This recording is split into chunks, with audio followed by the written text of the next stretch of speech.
जय श्री राम। आज मैं आप सभी को महाभारत के दूसरे दिन के युद्ध की कहानी सुनाऊंगी। ध्यानपूर्वक सुनिए।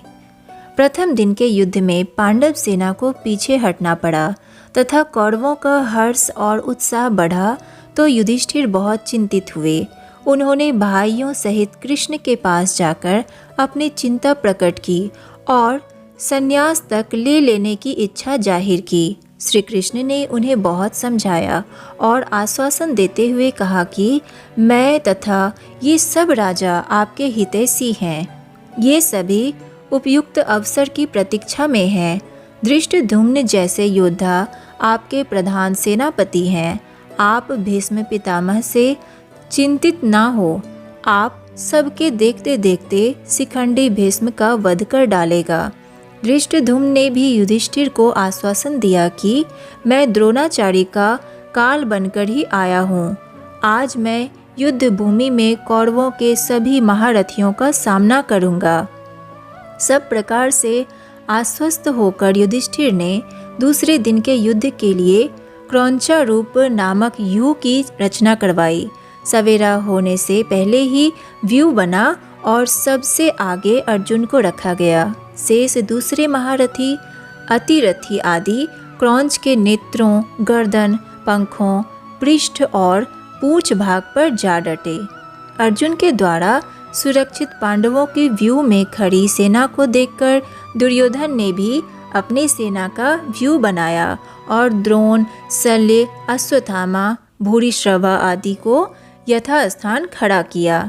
अपनी विशाल वाहिनी लेकर भीष्म पितामह आगे आगे चले। दोनों सेनाएं आमने सामने आकर शंख और सिंहनाद करने लगी। फिर दोनों ओर की सेनाओं में घोर संग्राम होने लगा। सबसे पहले भीष्म ने आगे बढ़कर पांडव वीरों पर जोरदार प्रहार किया। पांडवों के महारथियों ने भी प्रहार का उत्तर दिया, किंतु वीरों के इस संघर्ष में सेनाओं का व्यूह भंग हो गया और सभी सैनिक आपस में ऐसे मिल गए कि पहचानना कठिन हो गया। पांडवों की रथ सेना पलायन करने लगी। तब अर्जुन ने श्री कृष्ण से अपना रथ शीघ्र ही भीष्म के सामने ले चलने के लिए कहा।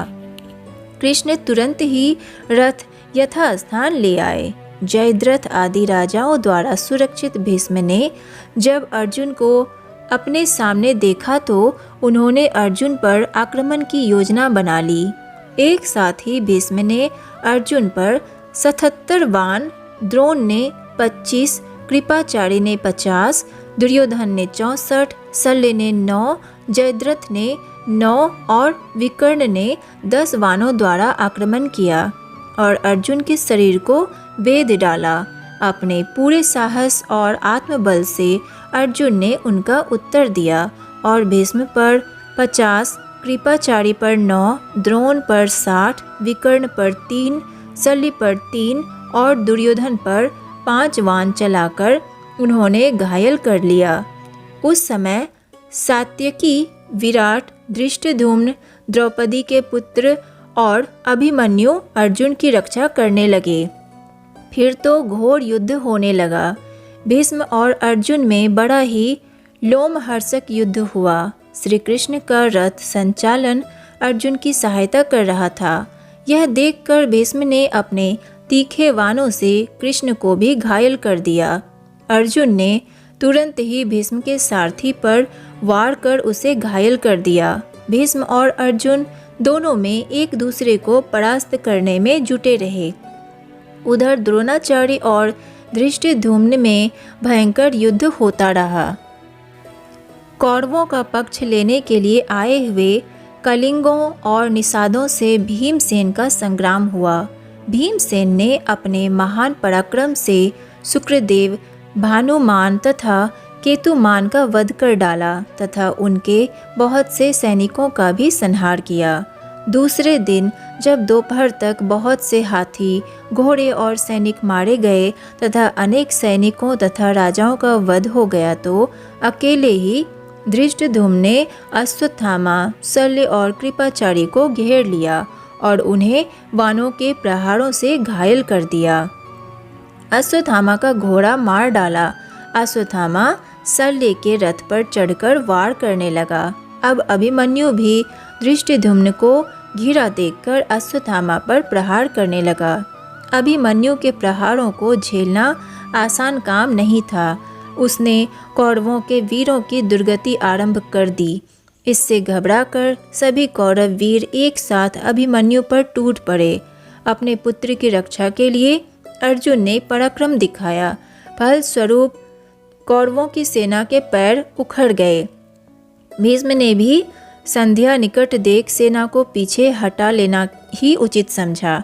अर्जुन के साथ सभी पांडव तथा अन्य सेनापति और सैनिक हर्ष मनाते, शंख ध्वनि करते अपने शिविरों को लौट आए। पहले दिन के युद्ध में जो कौरवों की स्थिति थी वही दूसरे दिन के युद्ध में पांडवों की स्थिति थी। तो आज के लिए बस इतना ही। इससे आगे की कहानी मैं आपको नेक्स्ट वीडियो में सुनाऊंगी। अगर वीडियो अच्छी लगी हो तो वीडियो को लाइक कीजिए, सनातन रहस्य को सब्सक्राइब कीजिए और ज़्यादा से ज़्यादा शेयर कीजिए। राधे राधे।